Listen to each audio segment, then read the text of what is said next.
Hey guys, welcome to my YouTube channel, or welcome back if you've been here before. My name is Liz and this is Let's Get Lizical, where we do everything card making. Today we're going to be doing a fun card using a whole bunch of different die sets, and by that I mean 3 or 4. So obviously Honeybee A2 deckled edge frame, which I cut out of Nina Desert Storm. We're going to use that for our background, and I might ink blend the edges, we'll see. I also used Spellbinders dies Bewitched from Simon Hurley. This cat is so cute.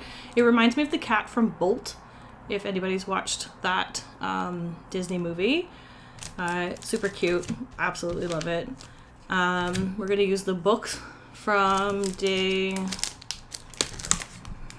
7 of the 13 Days of Craftoween, and we'll use the Magic and Mischief Await stamp. And then we're using this adorable little Hoppy Halloween. I think this was, September 24 club exclusive at one point. And then it was released and then sold out. And then it took me forever to get to it. But it's so cute. I'm not going to be putting the hat on it because the cat already has the hat. So we're just going to be using the frog as is. And we have already cut out all of our pieces. Be doing something a little bit extra. So I'll explain that when I move on to my voiceover. And then we can get making the card. So I'll move over to that and start assembling. Hey guys, voiceover Liz here. Sorry if I'm a little scratchy. I have a cold again, so it is life. But for the card today, we are going to be using, like I said, the 3 different die sets, which is a lot, I know, but I had to do it. I love cats. I love frogs. They're cute. And then for this cat, I decided I was going to do a little bit of a layering technique with this. So I cut out the cat 2 full times, and then I cut out just the head the 3rd time. So I'm kind of making this like a Honeybee Lovely Layers kind of die, where I'm just like layering up different sections of it instead of just doing it one solid cat. It adds a little bit of stability to it, a little bit of thickness, and a little bit of depth. If you wanted to, you could add foam tape between the layers to add more depth to it, which I feel like maybe I should have done, or cut extra layers. So maybe cut 2 layers for the second body and then 2 layers for the head or something like that. I am using 65-pound Michael's Recollections cardstock, so it is a bit thinner. If you're using thicker, like 80 or 100-pound cardstock, it will be a little bit more noticeable. But because I'm using thinner layers, it's not as noticeable. I still think it's worth the time and effort, and it just adds a little bit of something extra. So on the first layer, I did, again, solid. The second layer, I cut off the tail and the very right paw, because those 2 would be like in the background. And then for the 3rd layer, like I said, I just cut the head out, so I just cut the neck off, and then we're going to layer up the eyes and everything else normally. And because I was using gold accents in the card, I was debating on whether or not I should use gold for the eyes, which I thought was a fun idea, just to make it look more like that like glowing cat eye. So I like the way that that turned out. It's kind of fun. It adds a little bit of like whimsy to it too. Little golden-eyed cat. You can also do this for like the background instead of cutting it in white, because you know how like cat's eyes are like the color like takes up the whole area, so you could do that instead. I want to play around with different like coloring combinations and stuff with this cat die at one point, so maybe we can do a video about that at another time. But for now, we're just leaving this as is. For the ear inserts and the nose, I just cut those in white cardstock because I was going to color them with a marker. I should have just cut them in colored cardstock. I do this all the time where I'm like, okay, I'm going to save time by cutting everything in white, and I'll either ink blend or use my alcohol markers on them. But then when you get to small pieces, it's just a pain in the butt. At that point, I would kind of rather cut the cardstock. But at the time I didn't think about that. So I'll try to think about that again for next time. But I just wanted it to be like a very light pink, so I just pulled out a marker for that. And again, next time I will probably just do the colored cardstock. I also ended up cutting the ears off the cat just because I didn't want the ears sticking out of the hat. It does look cute on the die, but I don't know, for this particular one, I did not want it to be visible. So I just cut off the bits that came up past the hat. And then for the hat itself, I cut the front and the back layer as the same purple, but in order to make the like under layer of the hat darker so that it looked like it was in shadow, I just colored that with one of my alcohol markers just to make it a little bit darker. And I'm doing the same to the book now. I'm just coloring the top layer because I'm going to be layering another book on top of it just to give it, again, a little bit more shadow, a little bit more depth. I also wanted my books to have gold gilded edges because I think that's fun. And then it brought the gold throughout. This was actually the one area where I did want to use the gold plus the buckle on the hat. And then that's why I brought in like that third area with the eyes, just to create like more areas for the gold. I really like the gilded edges on these books. It's so much fun. I've been seeing a lot of like book videos through like Instagram reels and YouTube shorts and whatnot, just like book recommendation ones, and some of these newer books have like fancy holographic edges or sparkly edges or the gold gilding, and I was just like, oh, that's so much fun.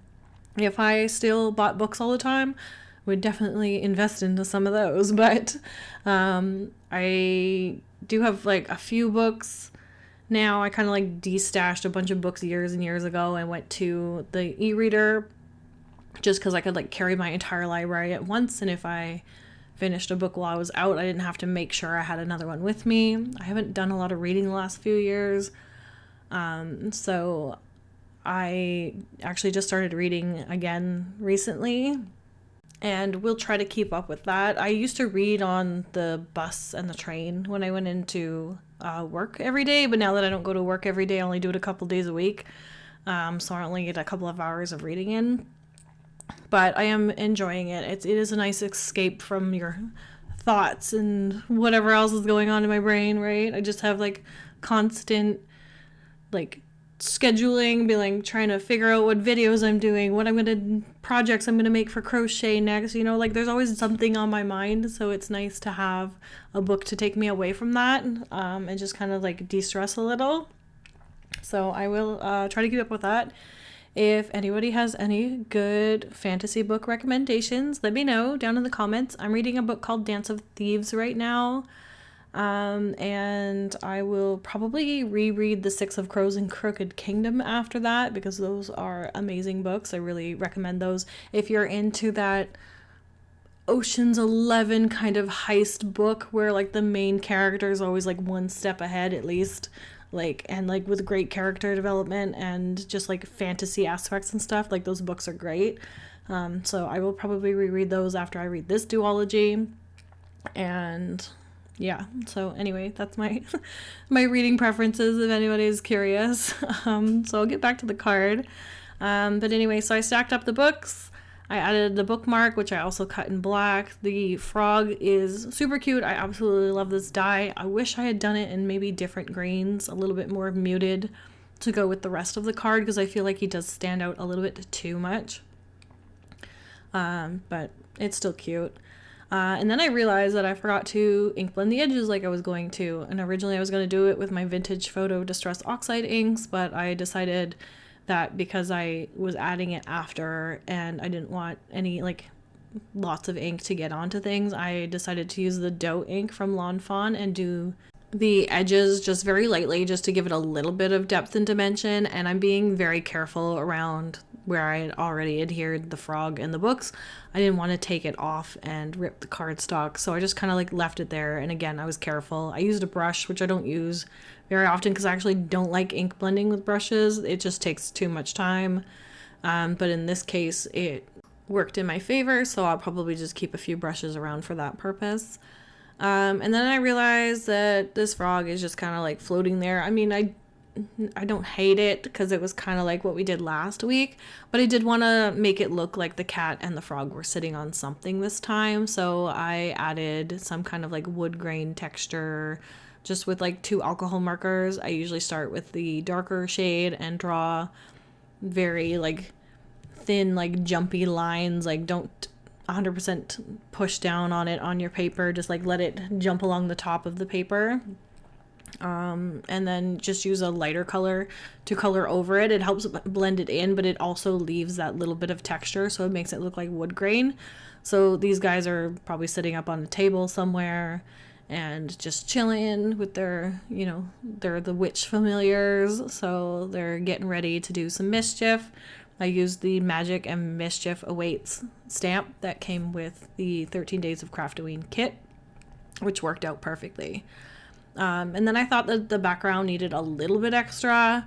So you'll see at the end here, I'm going to add in some like controlled splatter, just with like an alcohol marker in black. I just started adding a few dots and then I added a lot.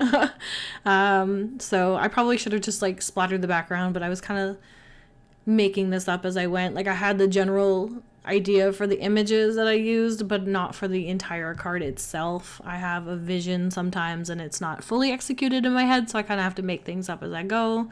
But I think it turned out cute, and I would definitely make some changes if I was going to do this card again. Maybe do it in some different colors and try that out. So I might make a few more of these maybe next year, and see how that goes. But that's pretty much our card for today, guys. Thanks again for joining me. If you like this video, please give it a thumbs up and comment down below. Let me know what your thoughts are. If you're not already subscribed to my channel, please subscribe because I'd love to have you here. And stay tuned for next week because we will be kicking off our holiday card series on Monday. So hope you guys have a great weekend. And until next time, thanks, guys. Bye.